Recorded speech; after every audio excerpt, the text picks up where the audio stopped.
सरकार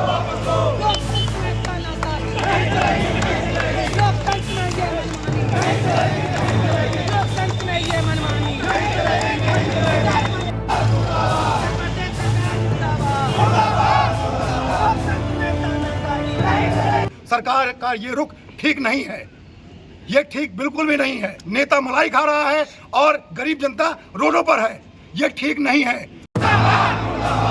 मंत्री मुर्दाबाद, प्रदेश सरकार मुर्दाबाद, रोजी रोटी देने के रोजी रोटी देने के जो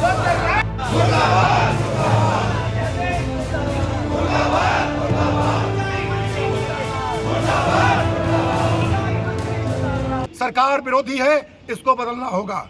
जबकि हमारा सिंचाई विभाग 1873 में अंग्रेजों के पीरियड में इसका निर्माण हुआ था, इसका उदय हुआ था। नहीं चलेगी, नहीं चलेगी, लोकतंत्र में तानाशाही नहीं चलेगी, नहीं चलेगी, लोकतंत्र में ये मनमानी नहीं चलेगी, नहीं चलेगी, लोकतंत्र में नहीं चलेगी, नहीं चलेगी। शासनादेश को निरस्त किया जाए और सभी पदों की बहाली किया जाए। बुधवार को सीतापुर डीएम कार्यालय सरकार विरोधी नारों से गूंज उठा। अपनी मांगों को लेकर पहुंचे सिंचाई विभाग के कर्मचारियों ने जमकर नारेबाजी की और ज्ञापन सौंपा। दरअसल आपको बता दें कि सिंचाई विभाग, संयुक्त कर्मचारी एवं जल संसाधन विभाग उत्तर प्रदेश के विभिन्न पदों को मृत घोषित करने के विरोध में ये प्रदर्शन किया गया। दरअसल कुछ पदों को पूर्ण रूप से मृत घोषित करने पर यह बवाल हो रहा है, जिनकी सरकार से मांग है कि जो महत्वपूर्ण पद हैं जैसे डीआरओ, मुंशी, सीजपाल, नलकूप चालक सहित अन्य कई पदों को समाप्त कर दिया गया है, जिससे विभाग के कर्मचारियों को काम करने में दिक्कतों का सामना करना पड़ रहा है। राजस्व विभाग के 5 पद हैं, जिसमें नलकूप चालक, सीजपाल और मुंशी जिलेदार, इनके पद में कुछ कटौती की गई है। सीजपाल और नलकूप चालक जो विभाग के मेन उपयोगी पद हैं, उनका अमृत संवर्ग घोषित किया गया है। उसी के बहाल के संबंध में, इसी संबंध में चतुर्श्रेणी के कम से कम 12 जो है पद हैं, वो भी अमृत संवर्ग घोषित कर दिया गया है। कम से कम 10,000 पदों को मतलब जो है मृत संवर्ग घोषित करके विभाग को एकदम अनुपयोगी बना दिया गया है। जबकि हमारा सिंचाई विभाग 1873 में अंग्रेजों के पीरियड में इसका निर्माण हुआ था, इसका उदय हुआ था। ये जो हमारे मेन रीढ़ है, विभाग की रीढ़ है, वो सीजपाल और सीज पर्यवेक्षक है। इन्हीं के जिम्मे नहरों का संचालन, नहरों की देखभाल, नहरों की सुरक्षा नलकूप चालक के द्वारा उसका मतलब देख रेख किया जाता है। उसमें जो भी अपराध होते हैं मुक्त कराया जाता है। सीधे किसान से जुड़े हुए लोग हैं। ये पूरी कड़ी जो है, हम लोग, हमारा कृषि प्रधान देश है, सीधे हम लोग किसान से जुड़े हुए हैं। किसानों की समस्याओं को हल करते हुए और हमारे हर गरीब व्यक्ति को जो निसहाय, जिसके पास पानी की व्यवस्था नहीं, जिनके पास निजी ट्यूबवेल नहीं है, राजकीय नलकूप के माध्यम से, नहरों के माध्यम से उनके खेतों को पानी पहुंचाया जाता है, जिससे कि उनकी आय मतलब उनकी लागत कम पड़े और उनकी आय दोगुनी हो। इसी क्रम में जो ये अनुपयोगी बताए गए हैं, ये वास्तव में उपयोगी हैं जी। कृषि प्रधान देश होते हुए हमारे जो सीजपाल हैं, सीजपाल का पहले नाम पेट्रोल था, पेट्रोलिंग करते थे, नहरों पे पेट्रोलिंग करते थे, पूरी व्यवस्था करते थे। कमांड के अंदर जितने भी काश्तकार होते थे उनको लाभान्वित करते थे। आज उन्हीं पद को अनुपयोगी बताते हुए शासन द्वारा जो 14 मई 2025 को शासनादेश किया गया है, उसमें करीब 16 मतलब कर्मचारियों के पदों को समाप्त किया गया है, कुछ कम किया गया है राजस्व वर्ग के।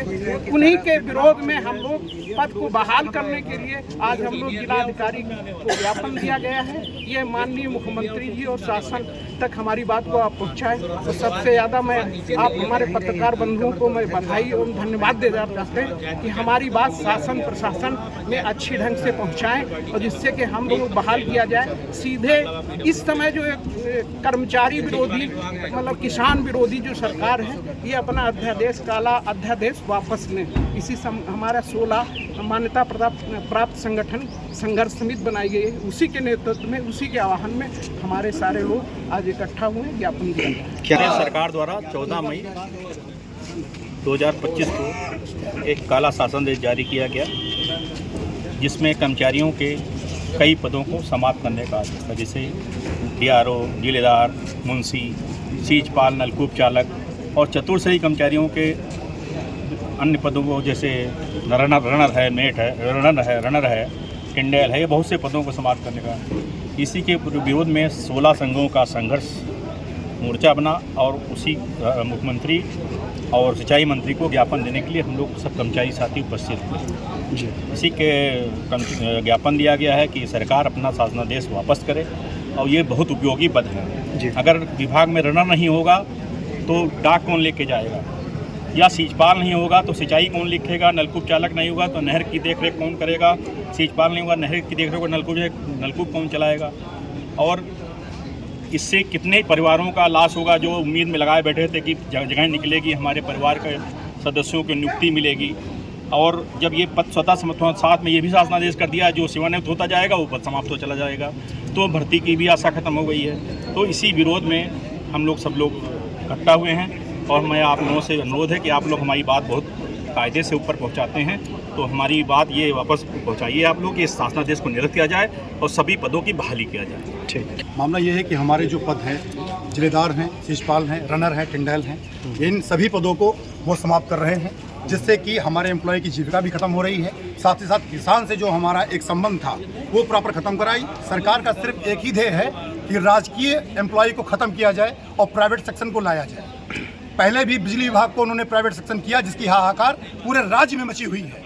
और अब सिंचाई विभाग जो किसानों के दिलों में बसता है, जो गरीबों के माध्यम से आपके उनकी आय दुगनी करता है, क्योंकि वहाँ पर हम बहुत ही कम बजट में उनको पानी उपलब्ध कराते हैं। सरकार की नीयत है कि हम ज़्यादा कर लेकर उनको ज़्यादा में बेचें, किसान को बर्बाद करने पर लगी है। ये नक्सलवाद की स्थिति बना रहे हैं। ये ऐसे ही वो नक्सलवाद को खत्म करके उनको पुनर्वास कर रहे हैं। और जो हम टैक्स देते हैं, जो एम्प्लॉय टैक्स देता है, तम्बाकू से लेकर साइकिल से हवाई जहाज तक की सफर करने में वो अपना टैक्स देता है, उसको वो समाप्त कर रहे हैं और नक्सलवाद की तरफ बढ़ा रहे हैं। सरकार का ये रुख ठीक नहीं है, ये ठीक बिल्कुल भी नहीं है। अगर हम भूखे रहेंगे तो आपको भी रहना पड़ेगा। नेता मलाई खा रहा है और गरीब जनता रोडों पर है, ये ठीक नहीं है। सरकार विरोधी है, इसको बदलना होगा।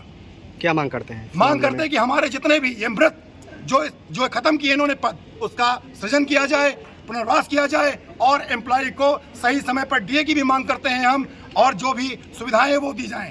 आपका नौकर नहीं है वो, आपके सहारे है, लेकिन सरकार हमेशा से विरोधी रही है। बीजेपी सरकार हमेशा से ही जीविका छीनने की कोशिश करती है, पहले पेंशन और अब पद।